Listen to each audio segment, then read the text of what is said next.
বচন বলিয়ে আমাদেরকে আত্মস্থ করার জন্য বিশেষভাবে প্রার্থনা জানাচ্ছি। পরম পূজ্যপাদ আকারমঠবাসী চৈতন্য মঠাচার্য তিদণ্ডী স্বামী শ্রী শ্রীমাদ ভক্তি স্বরূপ সন্ন্যাসী মহারাজ কি জয়। গুরু গৌরব কীর্তন রত্নধর গুরু গৌরব বিমুক্ত সুকৃত বর বৈষ্ণব সদ্গুণ সভ্যপদ প্রণমামি সদা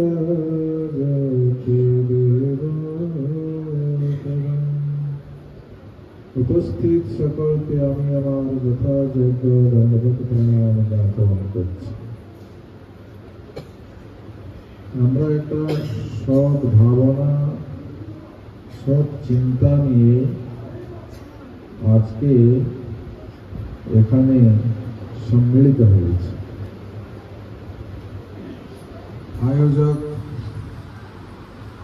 দিলীপ বাবু মাস্টারমশাই,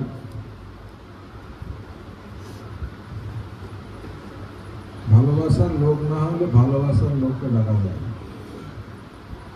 দূরত্ব থাকলে খুব কাছে আসা যায় না।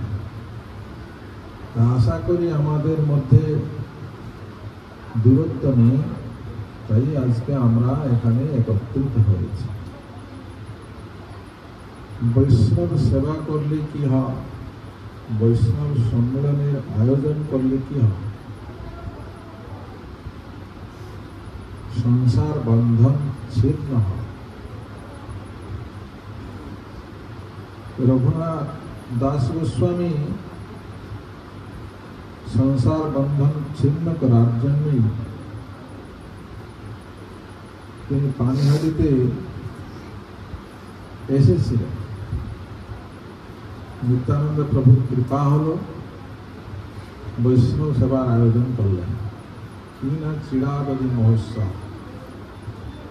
সব থেকে তখনকার সময়ে বেস্ট খাবার ছিল চিড়াদধি, তাই বৈষ্ণবদের সেবার আয়োজন করেছিলেন।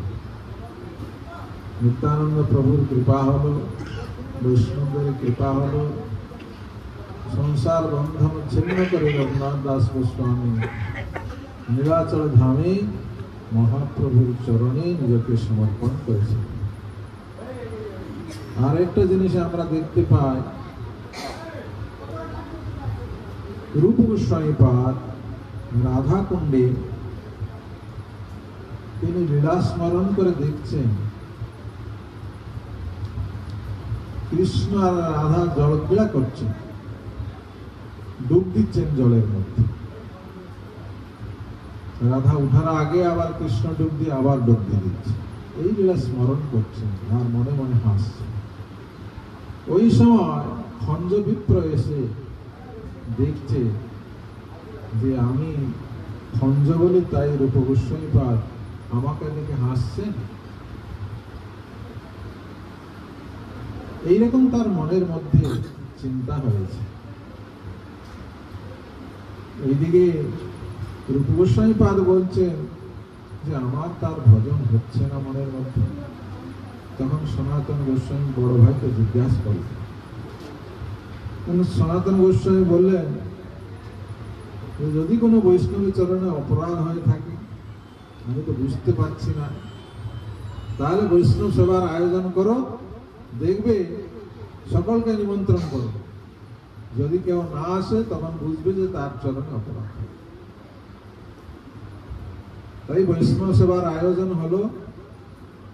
তখন বুঝতে পারলেন, খঞ্জ বিপ্র তখনই বলেছিলেন যে আপনি আমাকে দেখে এইরকম হাস্য করছিলেন, তাই আমার মনে দুঃখ হয়েছে।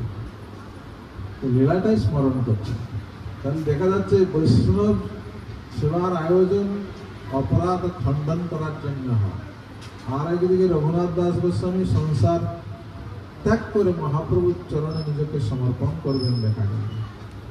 তাহলে বৈষ্ণব সেবা বা বৈষ্ণব সম্মিলন করার উদ্দেশ্য হচ্ছে আমার যত রকমের অপরাধ আছে সব খণ্ডন হয়ে যায়, আমি সব সাধুগুরু বৈষ্ণবের কৃপায় মহাপ্রভুর চরণে এই সংসার পরিত্যাগ করে ভগবানের চরণে নিজেকে সমর্পণ করতে পারি।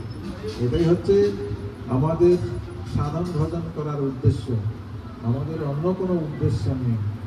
তো মাঝে মাঝে এইরকম বৈষ্ণব সেবার আয়োজন বা সম্মেলন হলে আমরা সাধুরা তো একদিকে ওইদিকে ঘুরে বেড়াই, মাঝে মাঝে সাধুদেরকে একটু দেখা যায়। তো এটাই মনে করছি যে এটা আমাদের একটা বড় পাওনা, সব সাধুরা আমরা একসঙ্গে নিজেরা এসে দুটো হরিকথা বলে নিজের জীবনটাকে সার্থক করতে পারছি। এই সংক্ষিপ্ত বক্তব্য এখানে আমি শেষ করছি। বাঞ্ছা কল্পতরুভ্যশ্চ কৃপা সিন্ধুভ্যশ্চ পতিতানাং পাবনেভ্যো বৈষ্ণবেভ্যো।